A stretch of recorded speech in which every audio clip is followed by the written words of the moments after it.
This is my ideal home. This is my ideal motorcycle. This is my ideal life. Oh, okay. The list just goes on, and that have led me to be asked by one of my subscribers, what is my ideal valve clearance? Well, I wouldn't be your PH Motor Thread friend if I will not answer that. This video is an additional information on my valve clearance video number 10. If you are new to the channel, ladies and gentlemen, click that subscribe button and do not forget to click that bell button as well to get updated on the new videos that I am uploading. Get yourself ready, as here it is. 5 things that you probably do not know and that you need to know about valve clearance. Number 1 is the difference between tune-up and valve clearance. A lot of riders would most of the time refer a tune-up as merely just valve clearance. Well, though in a sense it is true, most of the time it wouldn't be the case. The word tune-up is quite broader than valve clearance because any adjustment or small tweak you do to the engine to improve its performance or efficiency is already a tune-up. So when you do ECU tuning, clutch plates replacement, spark plug gap adjustment, including valve clearance adjustment, etc., that is already a tune-up. So do not be confused with these two big jargons in motorcycle servicing. Second on the list is the purpose of valve clearance. Most of us will always have the impression that adjusting your valve clearance is merely just to get rid of the noise and nothing else. Well, it is not just about the noise, it is about the health of your valves. You do not want the head of your valve hitting the piston head during the compression cycle. That is why we adjust it at a certain period. Otherwise, you are setting yourself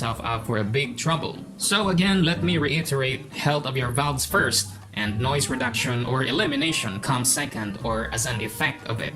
The third thing that you probably do not know is the misconception that a silent valve clearance setting or a tighter setting is safe. Well, for the most cases, it surely will reduce or even remove the clicking noise from the cylinder head, but most of the time as well, it could mean very unhealthy to your valves or even to other components inside where compression happens. A tighter valve clearance could, yes, mean silence. However, it could also mean that your valve can't make enough opening to let the heat exit to the right place and at the right time, especially if you are on a long ride or even at a very high RPM. It could mean rest in peace, my dear valves or engine. The fourth thing that you probably do not know about valve clearance is the love of drag racers to tap it or valve taking noise. Noise could actually mean wider opening for valves during the compression cycle. The intakes valves produce wider opening to throw in enough fuel to be burnt, making the motorcycle more responsive during unlimited revolutions, and the exhaust valves at the same time could easily throw these heat away into the exhaust system because of wider opening. Most of the time,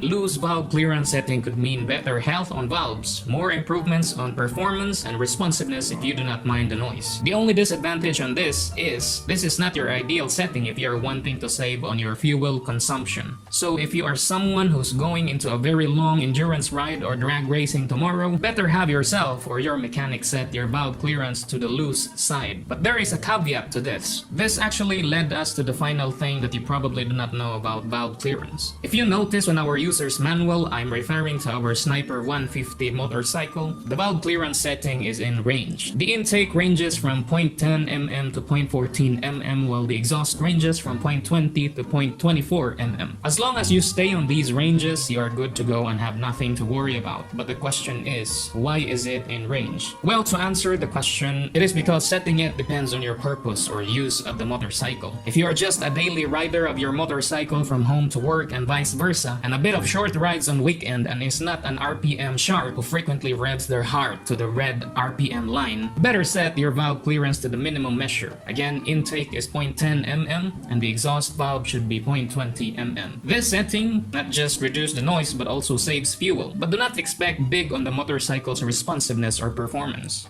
On the other hand, if you are a drag racer or a rider who frequently rides very long routes almost every day at high RPM, or one of those folks who are always almost burning their engine with too much heat, then you set your valve clearance to maximum. Again, intake is 0.14 mm and the exhaust is 0.24 mm. That is why it is always an advantage if you know how to set your valve clearance. My video number 10 on the tutorial playlist that I made can be a great help to you, so please take time to check my videos. Otherwise, you might want to have to tell your mechanic what setting to use as well as your purpose every time. So I hope I am able to impart to you today another knowledge about our motorcycle. Comment down if you have questions or you want shout out. Stay safe and warm and dry on the road, everyone. Merry Christmas and a Happy New Year. See you on the Shout Out Friday video. Ride safe and peace!